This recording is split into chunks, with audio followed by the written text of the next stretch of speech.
That is cool. Are we ready? You shot it here? Yeah. Rolling on tape, rolling on sound. Everything's speed, so Scale Plus Ted, episode 6.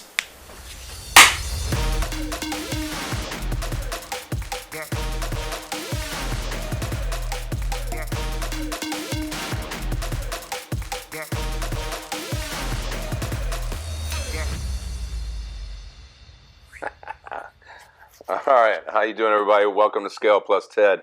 Today, I got a good friend of mine who started out, he'll tell you, as an actor, and now he's a producer and does a lot of things, got his hands in a lot of different pies. Mr. Errol Saddler, everybody. Woo!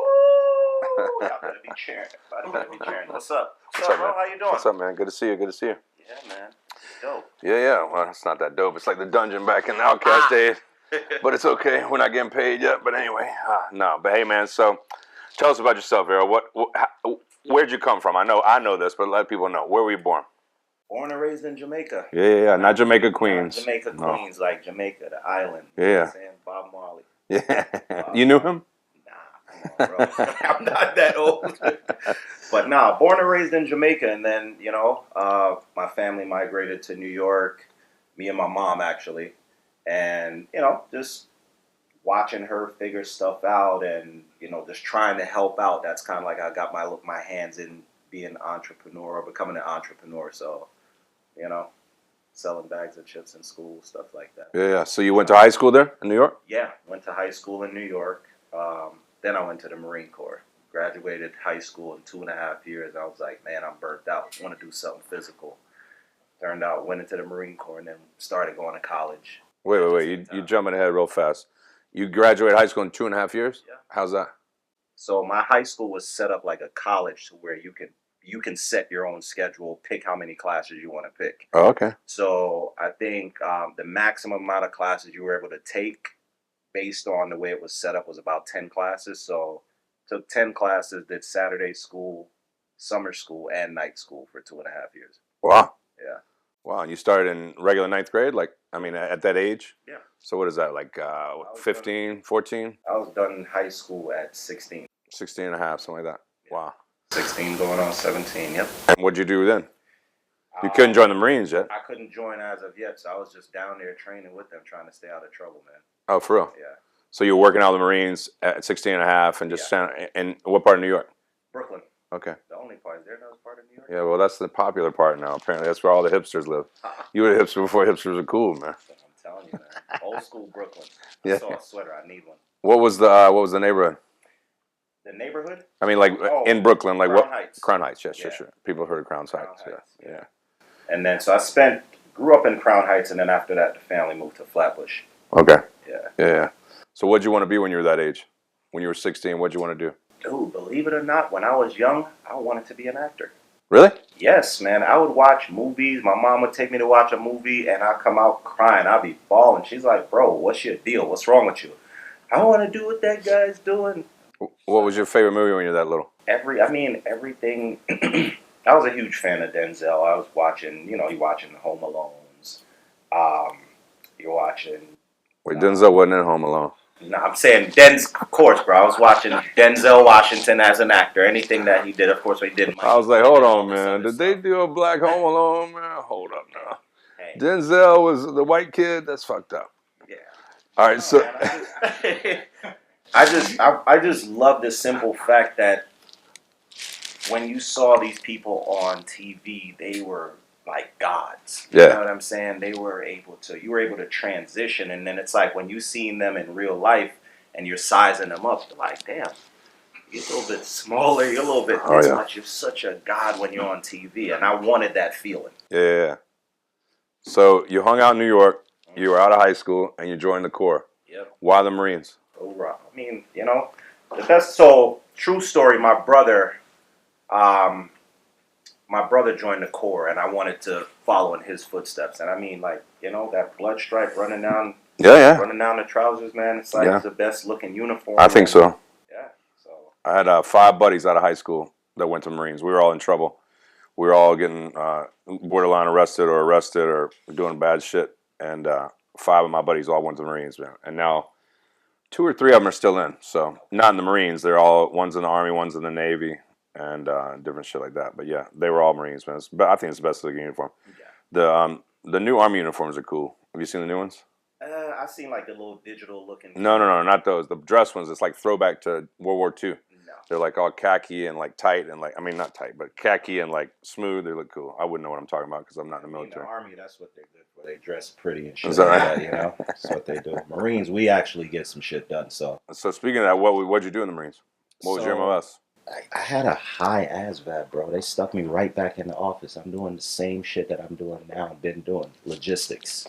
Is that right? So yeah, I was doing in the Marine Corps. I was a due and status file clerk. So ideally, I placed all the orders for our unit, track gear, made sure that it landed where it was supposed to go, try to reduce lost shipments and stuff like that. And even at one point, I started to help with reconfiguring their system and how they did it, because when I started, like, their lost shipment was so high, and then, you know, like a year or two in, I started to scale back on those numbers. So Yeah, that's cool. I had a buddy do the same thing. He actually went to Athens, Georgia. They got a big Navy some kind of school up there, and he had to do all the inventory and all that stuff. So that's cool, man. Yeah. yeah. So you did 4 years? Yes, I did 4 years, and I could have stayed a little bit longer, but you know, I don't know, man. I just felt like I didn't have any guidance, and you know, I just wanted life to start Right. right That's how we away. all felt at that age. Yeah. So what'd you do? So when I got out, I moved back to New York, and it's crazy, man. I just said a prayer. I was just like, all right, God, I'm gonna try everything. Whatever is mine, let it stick. Whatever is not, you know, let it pass. I did construction. I was pursuing medical school at one point. Um, in the streets for a hot stint. You know, traveled all along the East Coast just trying to figure life out. Moved to Virginia for a second.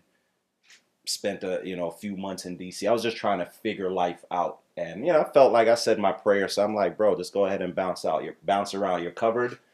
Tried a few things, and my wife got pregnant, and it's just like on running through every state on the East Coast. I jumped over Georgia. Never came to Georgia. Now, were you married when she got pregnant? Yes. So when did you get married? Uh, Like you jumping ahead. Like we were when 16 and a half. 60. Now we're damn Marines, and now we're married with a wife, with Yes. a pregnant I've wife. been with my wife since we were 16, man. Oh, is that right? Yeah, she was with me before I went into the Marine Okay, Corps. so you knew her in high school and stuff. Yeah, Oh, okay, cool. yeah. Cool. So then you ended up in Georgia. Ended up in Georgia. Why? I mean, true story. So, a friend of mine just invited me out here. I'd never been. I'm like, what the hell y'all have in Georgia other than sticks? Yeah. I came out here. Atlanta specifically. Yes. Came out here, and I was like, wow, the people are beautiful. The women specifically. Sorry, honey. But no, it's just beautiful people here. And then my New Yorkness kicked in, where I was just like, yo, a little bit of New York plus Southern hospitality. You know, you ask anybody anything, and they just spill the beans. They just tell you. They just throw it all at you. Right. And you know, I remember meeting a guy. That's how I got into trucking. I remember meeting a guy at a bar, and he was just talking about the trucking industry. How much money you make in the trucking industry? Like, get out of here. So you mean to tell me I can just call you and you'll show me how to set up? He's like, yeah, man. So when we moved down, a few months in, I got with him, and he showed me the ropes of the trucking company and took one truck to 13. Oh wow. Yeah. That was your company? Yeah. Oh, cool. Yep. So you went from 1 to 13. How I long went did to it take? 13. First, I was just trying to feel it out. I did, you know. So how long did it take me? It took me about 3 years. Wow, that's good. Yeah. So we started off with one truck or whatnot, and it's just like, you know, just again, just numbers and ratios. One truck, 100% of your income. Truck went down, your money stopped. So turn one into two, two into four, and so on. And then just started figuring out when was the best time to buy. So slow season was when I would buy trucks. And then I would buy trucks with blown engines, because trucks aren't like cars where it's just like the newer it is, the better it is. Trucks, the newer your engine and components are, the better your truck is. So, Right. yeah. So let's get back to acting then. So did you always have the acting kind of bug in the back of your head? Yeah. And like I said, I just always wanted that feeling of invincibility and just being able to just create a moment that lasts forever. Right. So yeah, I mean, just looking at acting, I didn't know how to get in, but so I got one point, and my punishment was they didn't suspend me when they saw that I was on track of graduating early. I had to do the school play, Sweet Charity. And that was your punishment. That was my punishment, and that was kind of like the gateway to it as well too, because it's like I got that. Theater is just a beast, you already know. Yeah. So it's like I got that first taste of theater, and I loved it, and I wanted more of it. Yeah. Yeah. So you got to Georgia. Did you ever get an agent? Like, what was that? When I got to Georgia, that's when I had my meltdown. Like I told my wife, I was like, I don't want to do. I can't keep faking shit anymore. This is what I want to do. Yeah. And Want to be an actor? Yes, Yeah. and she helped me to find a local theater, New Alliance Theater, when we were living in Snellville. Okay. So that's where I started to, just be around other thespians and such like that, and just being able to just submerge myself in it. And that's where I was doing a bunch of stage plays. Mm-hmm. Just in the evenings and Yeah. just community theater. Yeah. So you working a full-time job and then trying to do that at night and the weekends and whenever you could. Well, I had my own company at the That's time, what I so mean, it's yeah. like, so I had all the free time in the world Oh, to okay. being able to pursue it. Okay. Yeah, and then met another guy at a bar, acting coach, Dwayne Boyd. Met him, and so just talking to him. Oh, really? You got an acting class? Yeah, I want to come check it out. And from theater, then now I'm actually taking acting classes, and then Through Dwayne. through Yeah. Dwayne. Yeah. Yeah, He's a good dude. yeah, good people, I just had man. a nuance and hit my mind of what he did. That's Yeah. funny. All right, so you're taking acting classes, pursuing it as much as you can. Mm-hmm. You had the bug in you, of course, since you were younger. Yeah. And then what happened?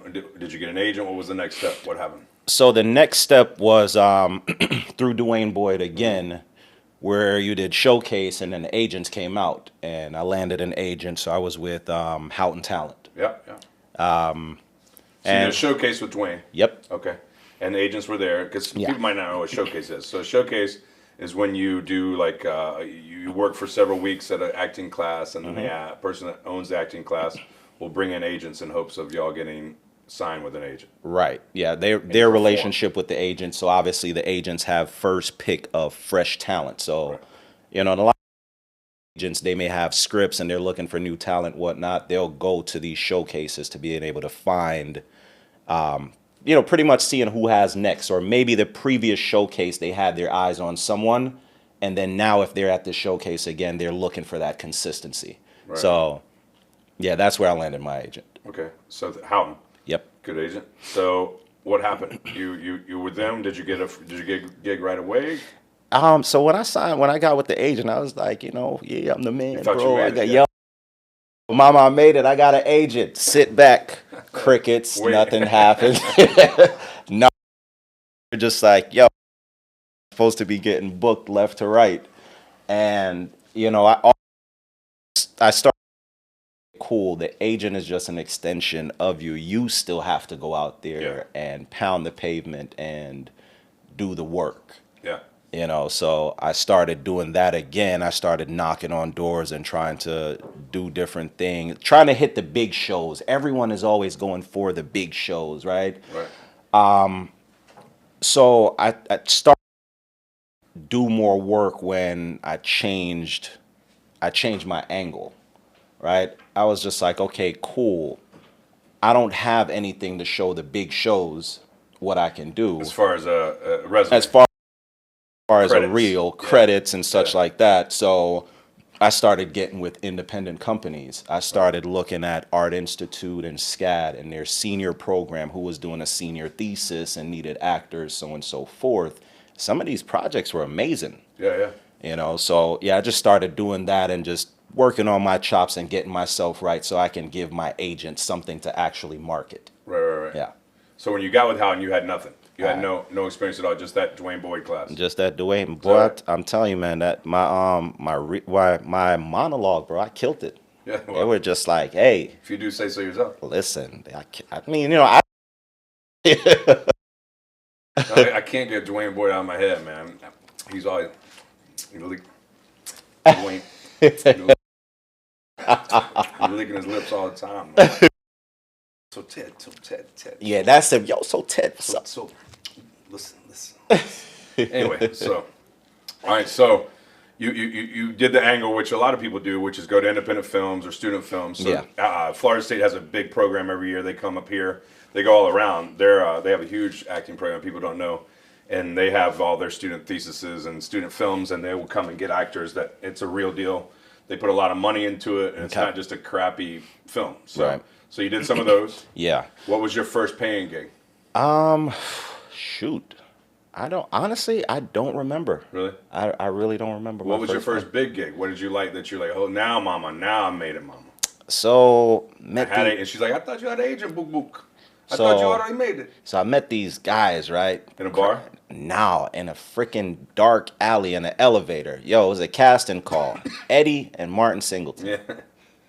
Eddie Singleton, Martin Kelly. Yeah. I just twisted both of their names okay, a while don't worry ago. about it, Yeah, 2 peas in a pod. You know those guys. So there was an audition. I read it. I was like, man, like this is it. I got it. So they're doing auditions in the damn evening, and I walk. I'm like, yo, it's dark.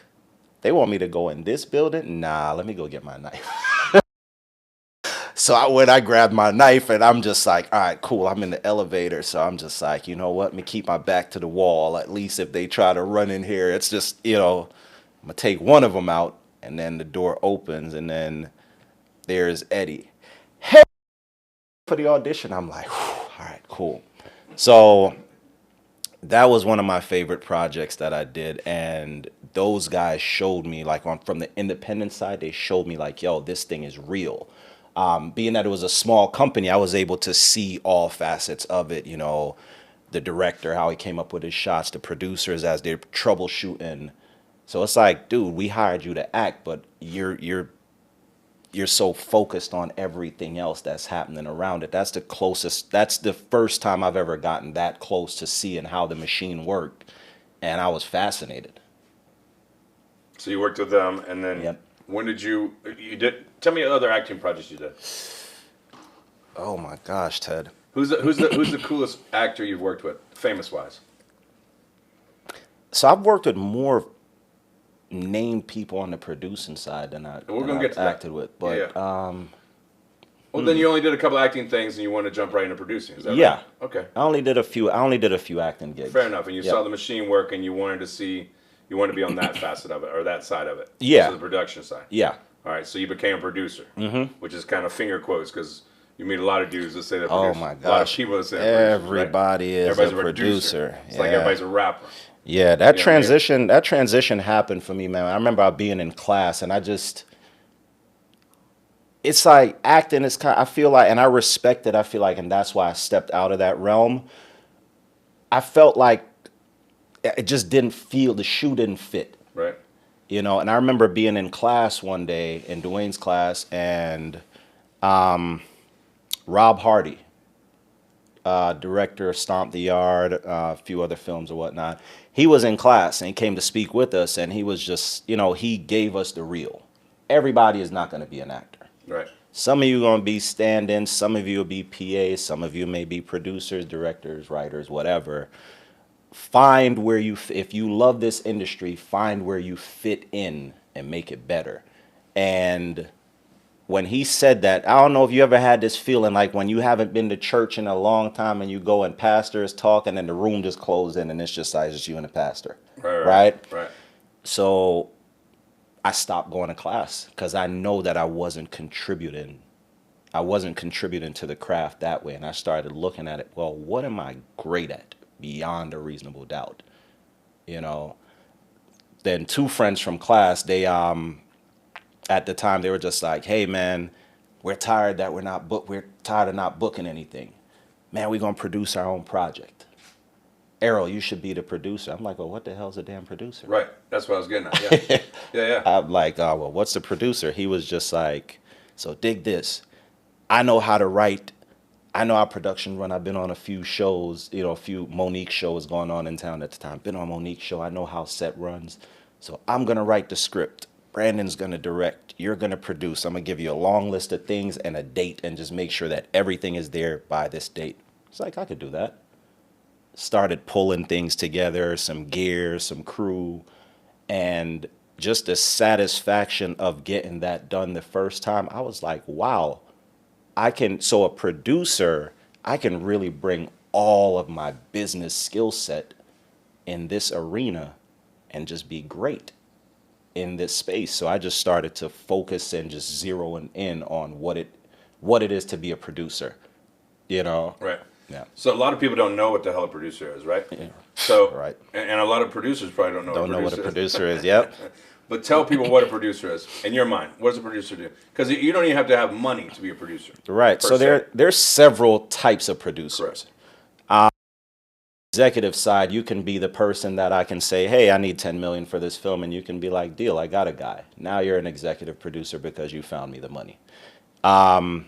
The title producer, now you can be a physical producer, meaning that you're the boots on the ground making stuff happen. One half of you're boots on the ground, another side you're suited and booted, because every Friday you have to do what's called a cost report meeting to make the money that's being spent, the business side of show makes sense to them in the boardroom, because all they see is the numbers. They don't care about what you're shooting. Oh my gosh, Errol, we're over on this line. Are we okay here? Yeah, we're okay because we're saving on these other two lines. There are creative producers where, they're on set, stuff happens to where they may have to open up Final Draft and start to edit the script as they're going along to being able to make the story flow based on where they are. You have your line producers that, they pretty much deal with the budget, taxes, expenditures, and stuff like that. So there's several producers. And like you're saying, it's a loose title, man. Just Right. everyone just runs around. Yeah, I'm a producer, but it's like they'll send you a freaking budget on a napkin. Like, bro, what am I looking at? What is Right, right, this? right. You know? You ever been a part of a movie that was just total shit? Oh yeah. And like they told you they had this and they didn't have shit? Mm-hmm. You don't have to Yep. say the name of it, but tell me about that story. Give me the. Yeah, well, the reason I'm saying that is because what we touch on is like you see motherfuckers all the time. It's like, oh, I'm a producer, I'm a director, I'm a fucking this or that, right? And they're not. Right. But they're gonna pretend and they're gonna smoke and mirror you. Yeah. And all the way up to the point of maybe even getting you to come on set or have a set, but it's all BS. I've been part of productions like that. You on the production side, producer side. Tell me a story about that. So the only project I've ever walked off of in my career, this was a few years ago. I have the utmost integrity, bro, and I'm doing. If I sign on and I say I'm gonna do it, till death do us part, and it took every bit out of me. It took so much out of me to the point where I just walked away from it. You had some out-of-towners. They came here. Everybody has this perception that, oh, Georgia, they so country. They're so slow. They don't know what the hell is going on. So we can go here and let's go take advantage of these country folks, right? These guys came in stating that they had, case in point, we're just using numbers. They had $1 million for this project. Cool. We broke the budget down so we know what it's going to take in pre-production, production, post. When we get to production, nobody in pre-production's been paid out. None of the prep stuff has been paid out. Stuff is being pulled from prop shops and all of these places, and they're not paid for. And then when I'm debating and going back and forth with them as to, why these things need to be taken care of, oh, yeah, we'll get to it. Well, you can't just we'll get to it. I'm looking at the clock and you guys will be, we have probably about 3 more weeks to shoot, and you have 4+ weeks of invoices and people that you haven't taken care of. They're past due. That's past due. You have crew members that are working, out of respect for their department head. A DP may, or But for free. For free. Right. Because they're assuming, hey, this is my guy and he bought me in on the project and this is what the rate's supposed to be. So if he said I'm going to get paid, then I know I'm going to get paid. So it's like the entire time I'm talking to these guys and they just wouldn't budge. So I held a meeting with the department heads and I just let them know, look, I'm leaving. I have my reasons. I'm pretty sure y'all know the reasons. If you choose to stay, all due respect, it's on you. But I'm letting you guys know that, I'm getting off this ship right now. And lo and behold, it's just like, they filed for the tax credits. And lo and behold, they had to put a lien on the film because so many people weren't paid. It's just bad business. Sure. Yeah. But that's a lot in our industry. Yeah. You know what I mean? And that's why, And it gives independents it gives Correct. independent filmmakers that actually have integrity. It gives them a bad name. Right. The minute you hear indie, nah, don't mess with those guys. You're not going to get your money. Right. But it only takes one chance or one time for you to make a bad name for yourself. You know what I mean? Which is good that you stepped aside because you would have been lumped in with those guys. Right. Forever if you would have sat the project out. Right. So it was a movie?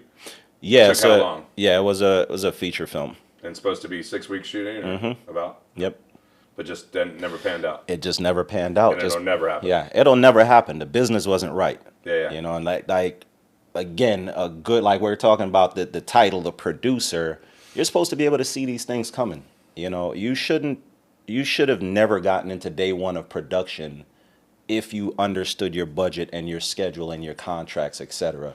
Because you can see all those red flags coming miles and miles away. You can see them happening and you can see it forming, and they just chose to not do anything about it.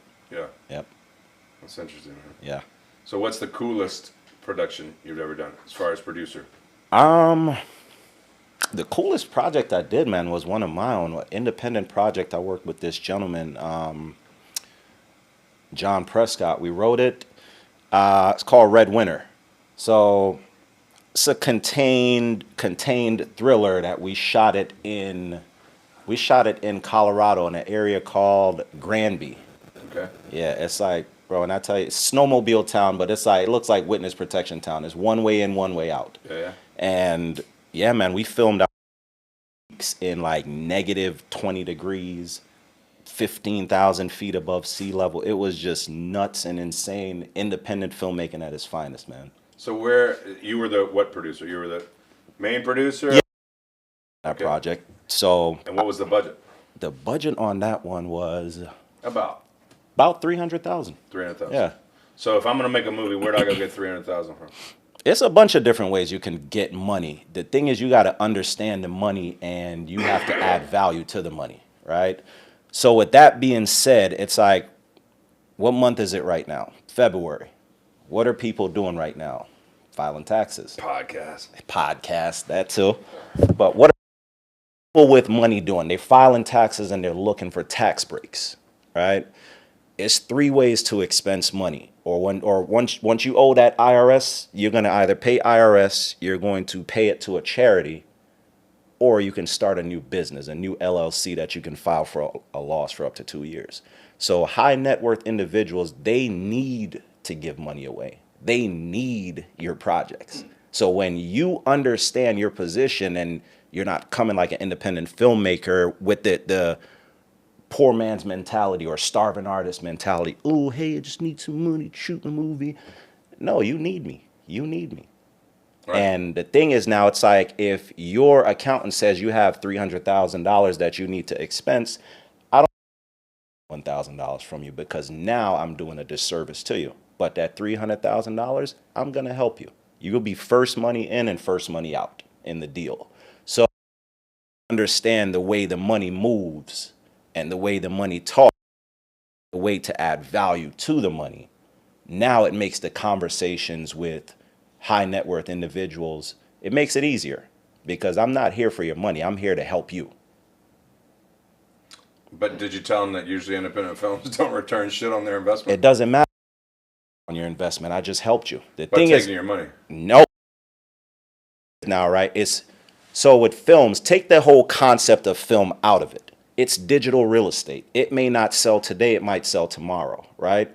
The thing is now, if you gave me $300,000, you remember you were about to give, right? What were you going to do? What the hell were they going to give you back? Nothing. A receipt. They're just going to give you a receipt. You donated it to charity. You was going to walk the red carpet. Oh, Ted Huckabee, look at him. He just donated $300,000 and the lights go out. It still hurts, right? If you gave me $300,000 and I dipped in my pocket, I gave you $1, you still made out better than the other two ways. But the thing is now you own a piece of digital real estate. It'll never go away. Like what you've created is no different from Home Alone. It's no different from Titanic or Avatar. You know what I'm saying? It's digital real estate. And if you go and you license it and you only bring back $50, your entire crew was paid out of that 300,000, right? And as an investor, you just got back $50, right? Right. You're still first money in on that digital real estate. Yeah. But some real estate's shit, and some real estate's Park Place. Yeah. But again, the other two options, you only had three options. The other two options, you get nothing out of it. All right, so now it's not February. How do I get money? I'm money network. Yeah. I mean network like play. Would you say, Errol, you're good at networking? I'm damn good at networking. I'd say you're good at networking. Oh yeah, I'm damn good. It's not tax season. Obviously, people spend money with people they like, so everything doesn't have to be business. Go out, meet people, have a good time. You know, I was just hanging out with one of my investors last night. He wanted to go grab a drink. Fuck it, let's turn up. You know, we grabbed a few drinks in his damn Ferrari. I've never even seen this damn car before, but it's just like, you know, grabbed a few drinks, hung out, rode around town for a little bit. And that's what he needed. He just needed a friend to hang out with. So it's just like, you can't make it all about the money every single time, but you can get in the good graces of people with high net worth. Yeah. Because now what you do, you're the cool kid on the block. You're the creator. Everybody wants to do what you do. Right. So it's like now they're going to be telling their friends, oh man, this is my friend right here, man, movie producer. Oh man, I have this concept and, you know, blah, blah, blah, whatever the case may be. But now circles with people that what you need to create a project, they have tons of it. Oh yeah, sure, I'll help you to do that.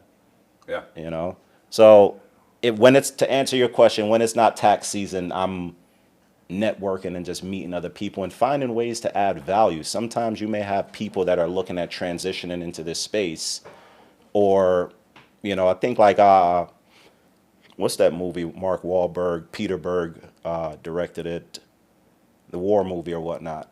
Dan Bilzerian paid, I think, like $5 million to get in a role on that character. Who was? Dan Bilzerian. Oh, yeah? Yeah, he paid like $5 million just to get in the movie. Just to get in the movie and become an executive producer. And I think his contract said he has to have a minimum of like 10 lines or something like that. So when they were editing, they had to make sure that he had at least 10 lines. But he's trying to get money on the back end. He's trying to get money on the back end, and I mean, again, he's a partner in the digital real estate company. So it's like, whenever that check is turning, he's going to still be getting paid out. And you know, on his side, he probably found out with all of what he had going on, this is how much money you need to expense. Right. Because that's the thing, like that I've come to understand now with wealthy folks, they're not with these wealthy folks. They're not spending money just to spend it. It has to make sense. Right. So what would you say is wrong with this business? What's the biggest fucking terrible thing that's wrong with this business? Besides the independent, I mean, that could be your answer. Yeah. That independent films, like you said, the dudes come down from wherever and think everybody's a Hoboken and a bum. But what's the worst part about producing in Atlanta? The worst part for producing in Atlanta is, I feel like Atlanta is not remembering where it came from, meaning independence. So I just had this conversation at the PGA conference a few days ago. There needs to be some clear line in the sand. You have to figure out a way of how to protect independent filmmakers, independence as a whole, because on a union show, so the union, they can come through and they can flip your show, right?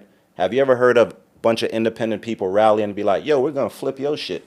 We can't do that. Right. You can be filming your little independent project right now, and they can be coming out knocking pots and pans, messing up your sound, right? If you don't want to go union. But you try doing that on one of their shows, you're going to jail. Right. Have you ever had that happen to you? Oh, I've had them come up on me before. Is that right? Yeah. But it's like with this being a right to work state, Correct. you have to protect both sides. I get what they stand for, but the independents also stand for something. So there needs to be a clear line in the sand because there's no clear line. If they want to run up on any show, they can, and I don't think that's fair at all. Yeah. Yeah, I was on a set one time in North Carolina, and I remember the producer or director, one of them, was like, "Hey, y'all stay in the trailer, stay in your trailer, stay in your trailer." And we look out the window, and it's a dude who was the SAG representative from North Carolina or whatever. Yeah. And I guess he was trying to come and I don't know, twist arms or whatever. I don't know. I never met him. But it was interesting, man. That people, it got weird for a second there, and it was weird. Yeah. But so you're saying you were at the PGA? That's not the Professional Golfers Association. No, Producers Guild of America. Right. That's right, Producers Guild of America, which is the union for producers. Yeah. So what was that meeting? That was just is that in Atlanta or where is that? Yeah. We were So just local. Yeah, local. So this is their local chapter here. So we were just pretty much just discussing, the changes on the tax credits, you know, stuff that's coming down because obviously we're the gatekeepers on set when it comes to, helping the money people being able to make it make sense. So whenever tax credit rules and laws are changing, we have to, sometimes we'll get together and just come up with creative ways of still being able to make it work. For studios or networks or whatnot, and just figuring out ways of how to guide them through it because obviously people shy away from things that they don't know. Right. So with the tax credit laws starting to get more and more complicated, you have states like Louisiana that's like, hey guys, we wide open for business. Easy breezy. New Jersey, I've heard several shows pretty much touched down in Atlanta, took right back off, went to Jersey. Really? Yeah. That's close to New York. Yeah. So not only are you getting good talent there, but it's just like it's starting to make sense there. And I just feel like Georgia needs to, in my opinion, I feel like Georgia needs to slow down a little bit because we've seen what happened to Louisiana. And I just feel like we shouldn't have that mindset of, oh, they need Georgia. No one needs Georgia per se, respectfully. No one needs here. They need the tax credits and they need it to make sense. Sure, it's a business. Yeah. So what are the new tax credits that are forcing people away? And what is, you don't have to get specific, but for me, that's a layman that doesn't know much about that side. The tax credits, are we making it harder now for productions to take place? So the law it hadn't passed as of yet. So it's just we get to like people that are going down to the city meetings, etc. They may get little snippets of what they're proposing, and at that point, that's when we start to chime in on it. So right now, I think they're proposing raising the minimum spend from $500,000 to $1 million. Obviously, you don't see too many independent guys running around here with $1 million, and then now it's qualified spends. So if you have $1 million, you're gonna probably need at least another $200,000 to $300,000 to be able to land in that $1 million or over that finish line. Right. It's like net versus gross. Yeah. So it's like what does that do for the independent filmmakers? And then the next thing is it's just like they're gonna put a cap. They're gonna put a cap on it. Right now, the ceiling it's supposed to be high. So ideally, in Georgia, what makes Georgia great, there's no ceiling to how many projects you can shoot here and how much credits you can collect in a calendar year, right? So this is why all the big shows come here. It's just easy. They don't have to think about it. Right. It just makes sense. Now when there's a ceiling, what's going to happen is all the big guys, the Netflix, the Amazons, they're going to all come together, and on January 1st, so at the strike of midnight, while everyone's like, ooh, Happy New Year, right? Boom. They're submitting their application, and then they're going to eat up all the credits. So for the rest starting to shoot here, when you submit your package, there's no money left for you. All right, cool. Well, let me take my business elsewhere. Right. So these are the things that we're looking at and we're kind of trying to push back against because, at some point we're going to start looking like everywhere else that has a tax credit, and we're not going to be as attractive anymore. So I guess the motivation for Georgia, or I guess what they're thinking, I don't know, but is that they're trying to get the bigger fish rather than a bunch of little fish. They're trying to get 5 or 6 big fish compared to 50 small fish or medium-sized fish. Right. And ideally, independent filmmakers was what bought the spotlight Yeah. to Georgia. So you can't forget the guys that got you there. Yeah. You know? So you're a little pissed about the industry as it is now. I mean, I'm not pissed. I'm gonna pivot regardless. I'm gonna get to it, but it just it definitely. I hate to see what it does for people that are coming up Right. in the industry, Right. because where I may be able to, my films are gonna meet that threshold. But for other filmmakers that aren't going to be able to meet that threshold, from a business standpoint, now Louisiana looks great, Puerto Rico looks amazing, Colorado looks great. Everywhere else, New Mexico, everywhere else is going to start looking attractive to them. Whereas before, if you have a film, like one project we produced was a senior thesis from a filmmaker from AFI. She was like, okay, have my project, have my money, we're going to Georgia. It just made sense. Right. For whatever she knew or didn't know, let me just go to Georgia, to shoot in Georgia. Right. Now people are going to have the option to think about it. So if you need a producer, how do you find a producer? So you can reach out to the Producers Guild. Yeah. And say, hey, I'm looking at doing a project in Georgia or wherever. And then they can give you a list of referrals and you can start there. You can use word of mouth, or if you want to see what someone's doing, let's just say if you have a film that has a war film or whatnot, and you saw what Peter Berg did with Lone Survivor. Go on IMDb and you can look everybody up. Yeah. Yeah, look everybody up and make some connections. That's when I was trying to meet people. That's what I did. I used IMDb, IMDb Pro. Sometimes they just have their information there, and then I use LinkedIn. So would you say more a businessman more than a creative? There are two types of producers. That's what I'm saying. It's just like the title is so broad. Right.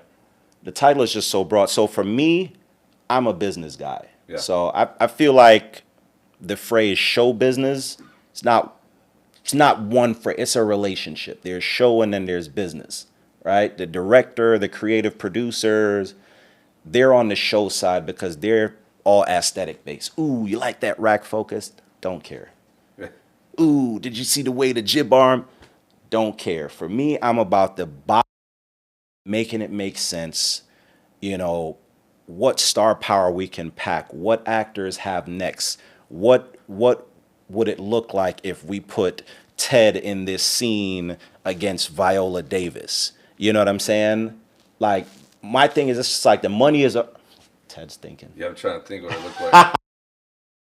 But money is there and it's going to be spent. So my whole thing is I'm just looking at creative ways to build relationships and to push it even further financially. And obviously we're going to be able to make it make sense to the suits. So the likelihood of them wanting to do it again is very likely. So I feel like it's two sides to the business, and you don't have to be on both sides. Just marry your partner. Right. Yeah. Who's the coolest person you ever worked with? Coolest person I've ever worked with. I haven't worked with him as of yet, but he became like a mentor. He's just straightforward. A gentleman named James Lopez. He used to be a creative exec at Sony. And then he was with Will Packer Productions. He's over at Macro right now. But just straight shooter. Yeah. For somebody that's so high up the food chain, I can reach out to him at any time and he'll just let me know what it is. Like, boom, this is the deal. This is how you approach it. This is what it is. Nope, I don't think that's going to work, and so on. And, on the flip side, I think I get that respect back in return. Like, he sent me a script and was just like, hey, what do you think? And, I thought the script was fucking trash. So I'm like, damn, this James Lopez, do I tell him, like, I think the script was bad, or do I fluff? I was like, nah, I'm just gonna straight shoot. Yeah, told him, I was like, man, I don't think this fits your brand, blah blah blah. But he disagreed. But whatever. Yeah, one of the coolest people I've met. So he disagreed? Did he go for it? I mean, he asked me to read it and give him my feedback. Yeah, but did it get made? I don't think the film got made. No. Okay, no. So you might have been right. Yeah, could have been. Might have been. Who knows? All right, and then who's the biggest dick?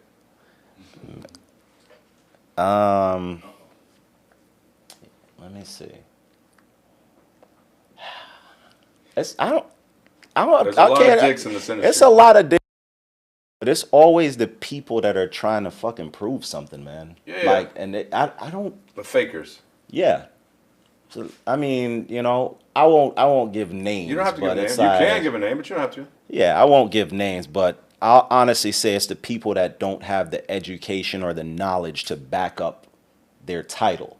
Yeah. So they feel as if they have to, you know what I'm saying, little dick syndrome type Yeah. of deal. They feel like, ooh, everybody needs to know who I am. It's just like, okay, yeah, I'm the producer. Okay, cool. Well, can you tell me what's going on with our cost report? What's the cost report? Yeah. You know. But yeah, we won't go into details on the That's all right. dicks. You don't have to. No. So, Yeah. all right, you ever been starstruck? You said you liked Denzel as a kid. You ever met Denzel? No, I've never met Denzel. I've been starstruck one time, bro. So I met Jay-Z, Okay. and I froze. Like this was years ago when That was he my had. Jay-Z impression. Fucking 7 people got that shit. That was good. Yeah. Jay-Z is the only person that I met that like I froze and I was just like, oh man, like just staring at like, deer in headlights, man. Really? Yeah. So why? Because of his rapping talent or his business talent or both?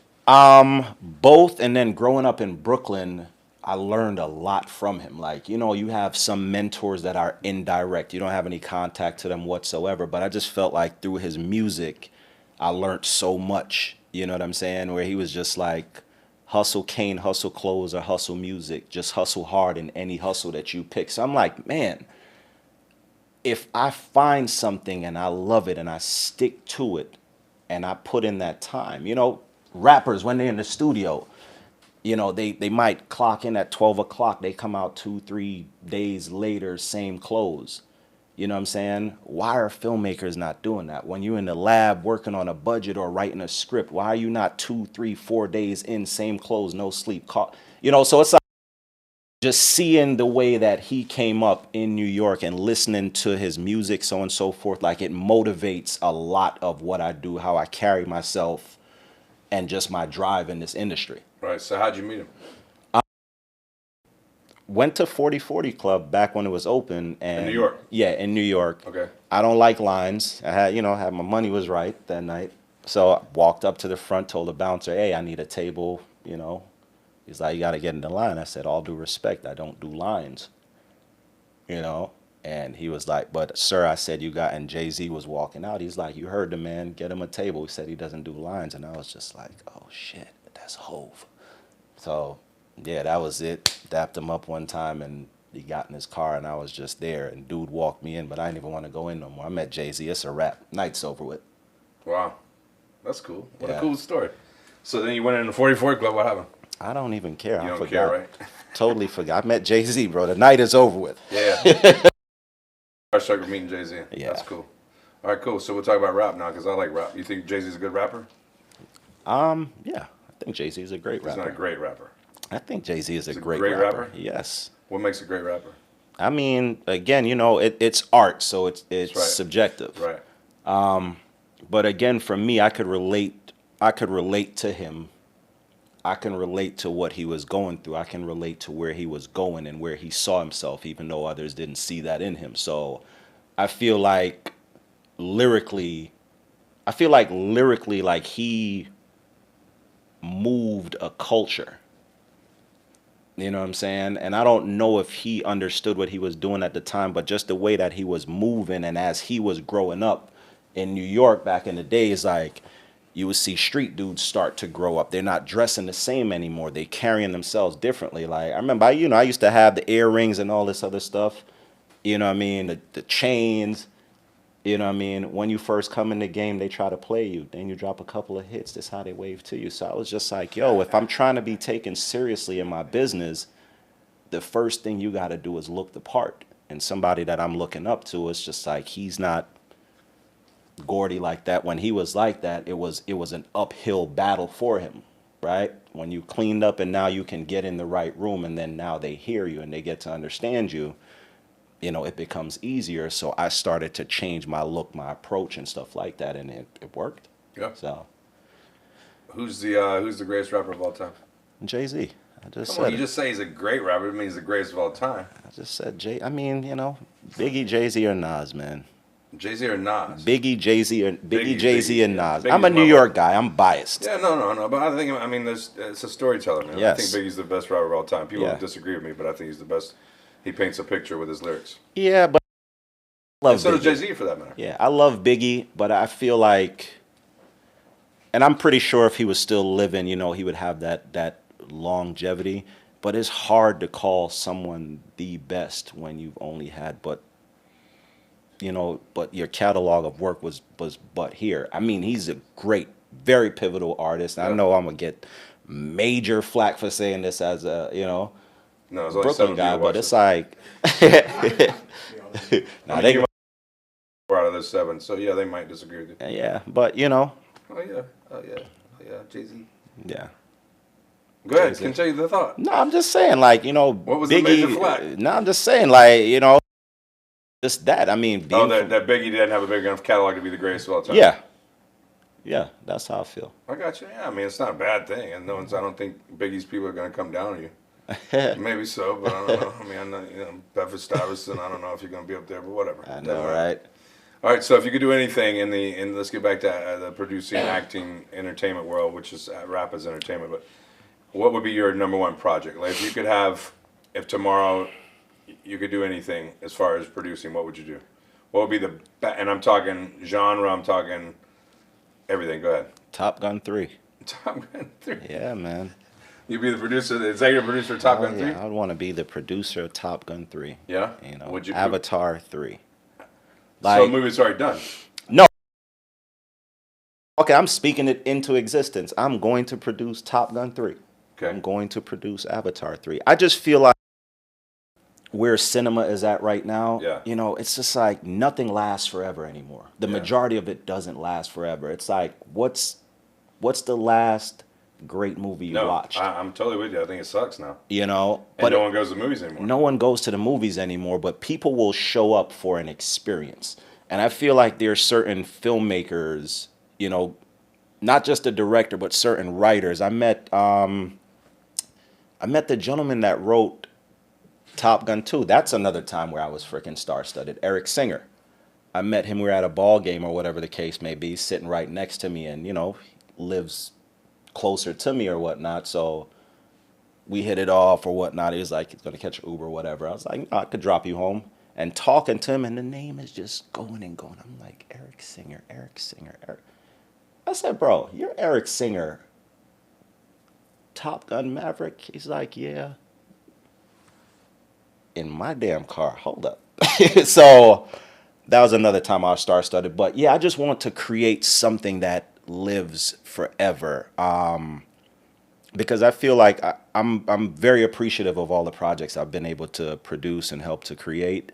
I just want to do something that would last forever, like build that one piece of real estate that it's just, you know, so monumental. Everybody has to see it. Tons of building in New York, but everybody goes to the Empire State Building. Everybody goes to, you know, the World Trade Center. Like, Yeah. I just want the World Trade Center of projects, something that lasts forever. So you said speak into existence. Do you believe in predetermined destiny, or do you believe in existence things like that? Do you believe that shit works? Oh, yeah, I believe it. I mean, it's just like right now you're breathing and science tells you breathe in oxygen and whatever, you know what I'm talking about. But it's like, it's way more than that you're honestly inhaling and exhaling or whatever the case may be. There are things that science will just never be able to. I just feel like there's things that science alone will never be able to understand or be able to articulate or show people the length of how far they can go. You know, you can go as far as you believe. So your time runs out. Till your time runs out. But I mean, you know, that's also the pursuit of happiness, yeah? Yeah? With Yeah. a Y or an I? Yeah. What? Nothing. You ever done shrooms, Earl? No. You should try shrooms, man. I think I want to, though. You should. With this whole metaphysical talk and what we breathe in and breathe out, that's some shroom shit talk right there. Yeah. I'm just saying, man. We should. I know a guy's done shrooms before. I know a guy, and I don't know. And, Me and that guy probably should hang out, you And know? when you think deep like that, which I think deep, it's a fun, it's a great time because Yeah. it shows you that you're just a fucking minuscule part of the equation, man. Right. But an important part. Yeah. That's interesting, man. Yeah. That's interesting. Yeah, You don't do drugs. You know, me do drugs? Nah. I don't do drugs. Drugs I don't is do not drugs. cool I don't do drugs at all. But for the record, mushroom is a plant, Yes. not a drug at all. And marijuana is just a It's leaf. a plant as Yes. well. It's a You plant know? as well. Alcohol is more dangerous, but Yes. I digress. Yes. All right. So what's besides the best project you've ever worked on, the worst project? We went on that. If you could be anything in life, what would you be? What you know? I would be a producer. I'm where I want to be. Like, But as a kid, you want to be an actor, yeah. and then you just flipped. Mm-hmm. See, I see you as more as a businessman, right? Yeah, I'm a So this is just your vehicle now. yeah, but it's like it's In other words, if you made money, let's say tomorrow Bitcoin blew up, right? And you've got a ton of Bitcoin. I don't know if you do. yeah. I don't care. But whatever. And you made money that way. Mm-hmm. Would the passion for film be enough to keep you in it? Yes. Or would you just want to make money? No, so Be a it's like businessman. I love this craft, right? I love everything about it. It's just that no 2 days are alike. So like that's the thing that keeps me going, because obviously the process is the same, but I feel like every film is like a thumbprint. You can never recreate it. If I gave you the entire blueprint for this project, you can't recreate this moment. The gaffer may not be available. The lead may not be available. The temperature might be off. Every project has its own identity. And I feel like that's the thing that I love about this craft so much. It's just like you can be as great at your job or your career or this passion, and you can do all the planning in the world. All right, cool. Monday morning, we're going to start with exteriors over here, and then you go outside and whoosh, it's raining. What do? You have to pivot. You got to have fun. So I feel like I feel like I'm where I want to be career-wise. But I want to get, I feel like I've done the groundwork now to where I can hold my own with the bigger producers. I can be in a room and I can add value to that room. So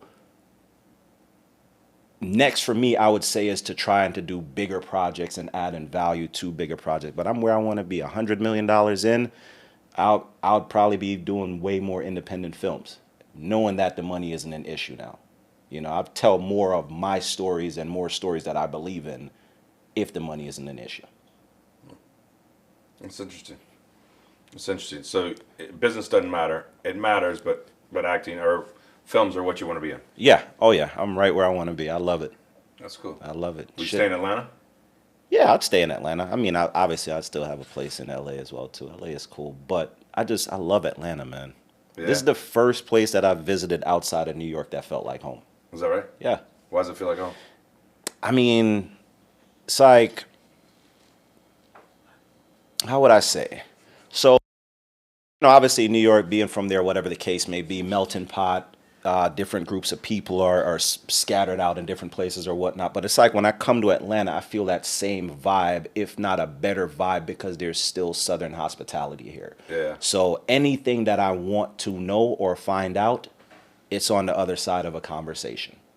You know what I'm saying? Whereas other areas of the country, not so much. More guarded? Yeah, in New York. Oh, man. In New York, if I don't know you, don't talk to me.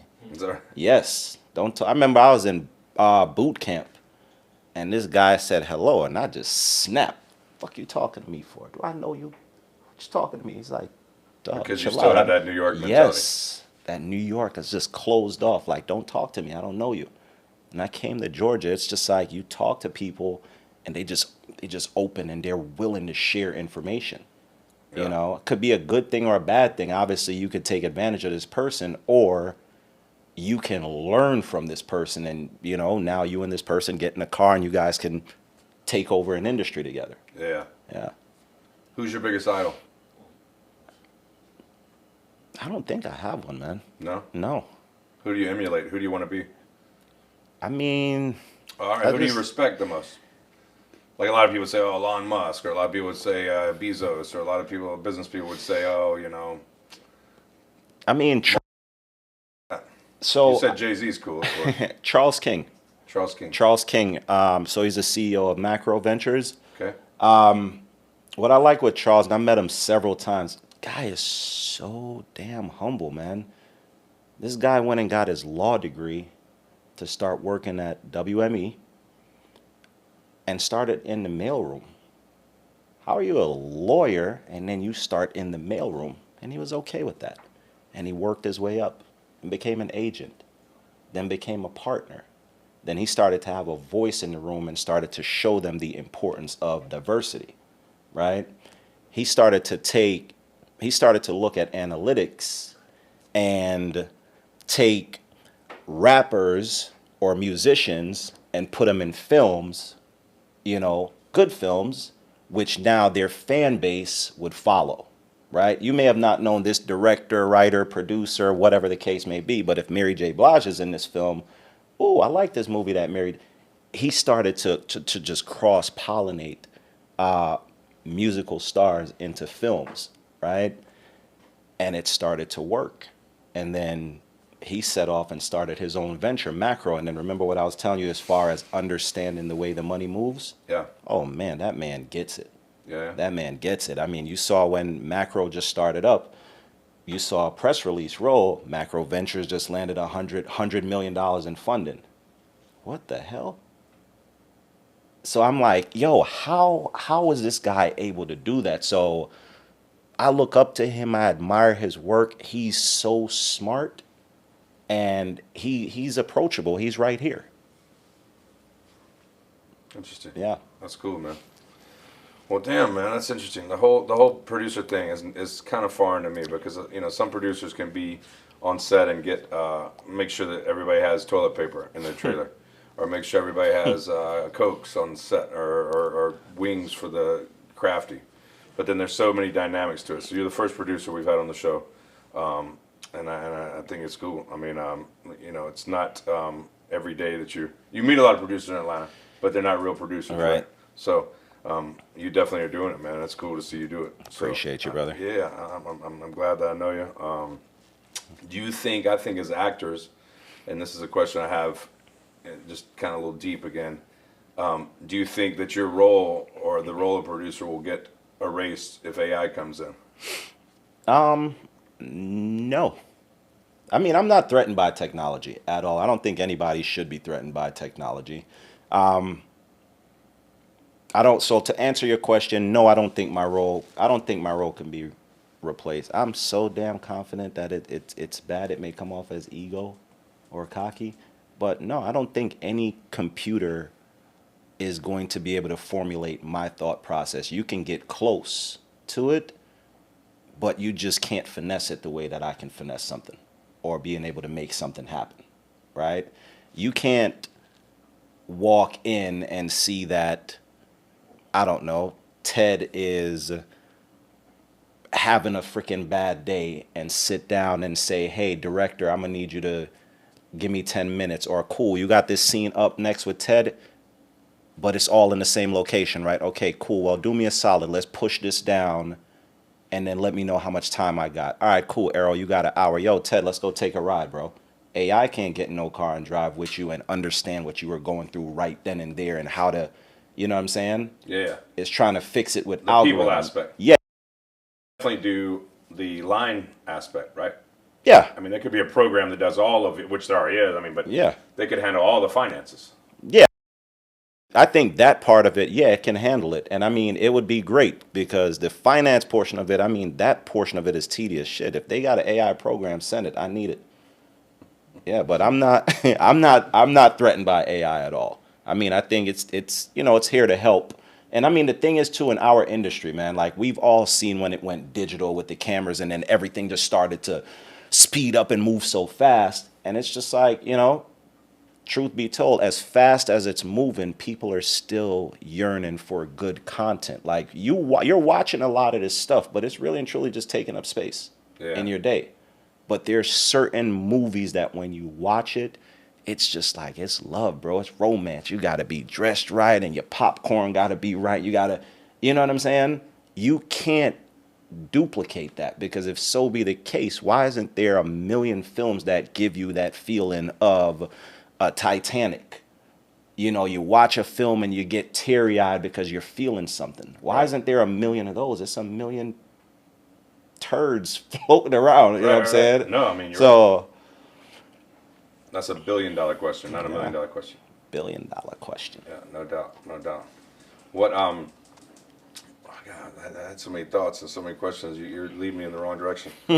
No, but millions of questions. Oh God, I'm at a loss.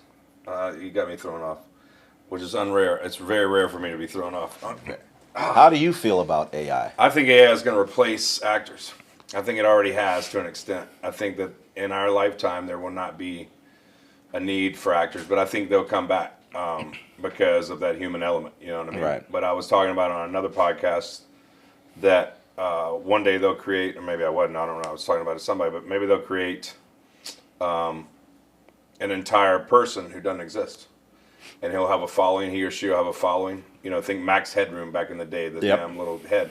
But it's so detailed and great now that they can create a whole group, like a pop group for say, that doesn't have to tour, doesn't have to go out on the road, can sell tons of streams or tons of albums or tons of whatever, Right. And they don't actually exist. You know what I mean? How you met Jay-Z, but how many people have met Jay-Z? You know what I mean? Yep. And we know Jay-Z exists. Not my point. My point Right. is that super producers, super celebrities, super big people, they aren't commoners. They don't hang out at Publix. They Right. don't go to McDonald's. You know what I'm saying? Right.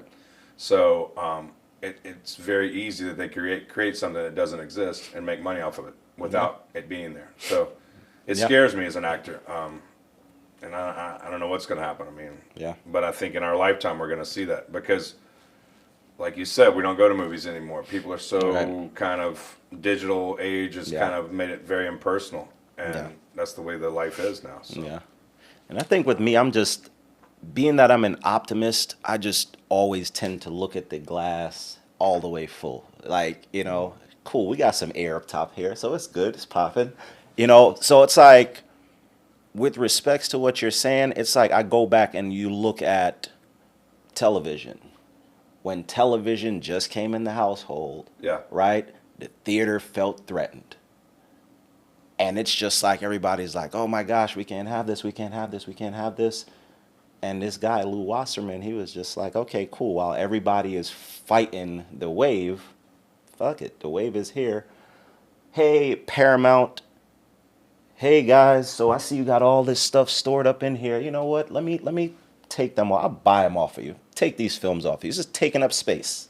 Give you some more space. So you can shoot more films and just stack it in there. Yeah. Right? And then he came up with this thing and he said, okay, cool. If it's 24 hours in a day and these films are 1 hour a piece, let me put them on TV. Let an advertiser come in and pay me because I'm going to put X amount of eyeballs here.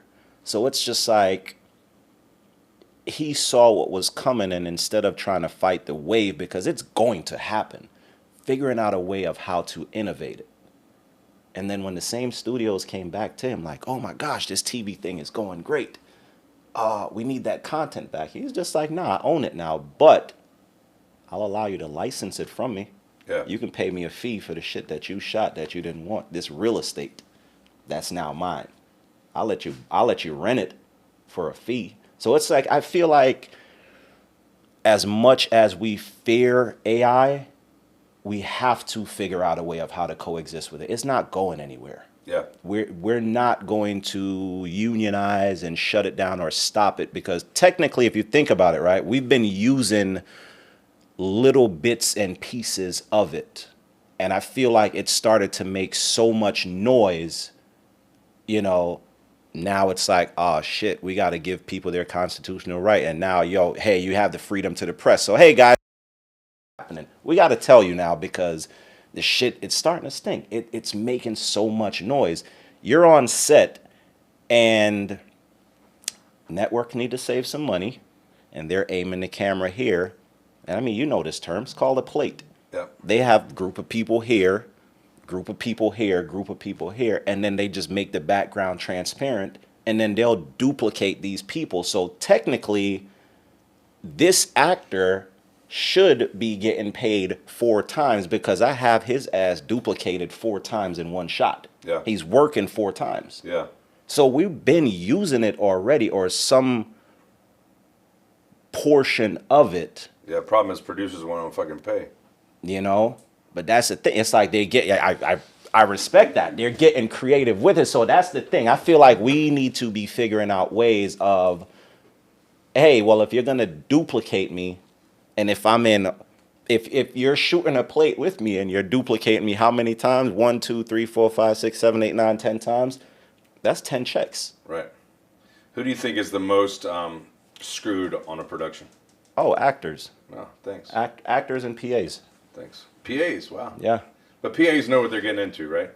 In other words, no. Yeah. PAs are the people don't know. So Yeah. production assistant is the smallest entry level job you can get at a Yep. production, and they have to bust their ass and Yeah. they work their ass off and they get a lot of yelled at and a lot of Yep. shit supposed to be done 2 hours ago, and Yeah. and they're always working. They're But it's always- also a stepping stone. It's a also- lot of people get in there Yep. trying to be in the film industry. Yeah, I feel, and again, to what saying, with being the optimist, it's like a PA. It's they're on the lower end of the totem pole, like you were saying.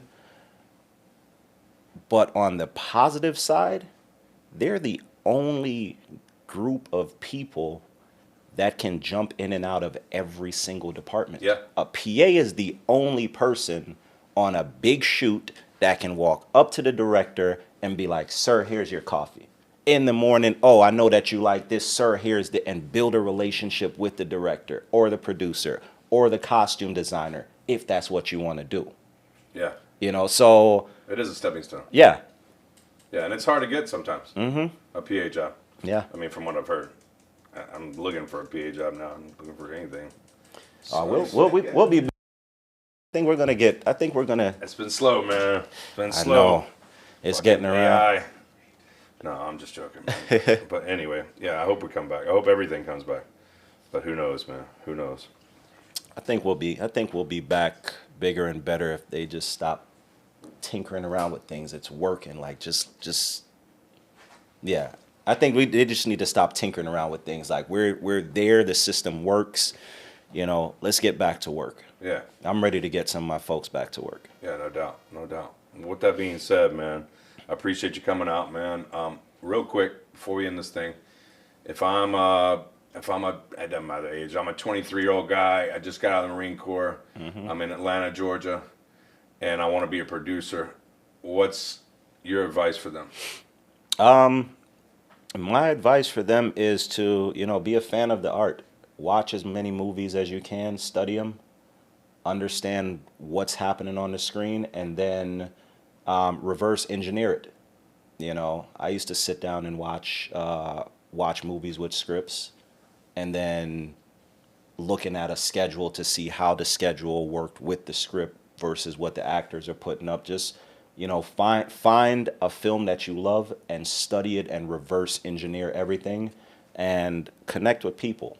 As much as it's about the business, it's about the relationships. And the next thing is, you don't have to be the best at everything. So you can get that part out of your head. You don't have to be the best, number one, most highly rated producer. You just be great at the one thing that you know how to do, and allow other people to come in and add value. So network, Network, and work. and work. Net work. and work. Net and work. Yes, network, and work.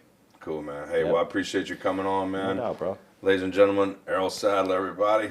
Ladies and gentlemen. Yes, well, it's not many Yeah. ladies or gentlemen, but thank you for tuning in, and we appreciate it, man. See y'all later. Thanks. Good to see you, brother. My bro. All right.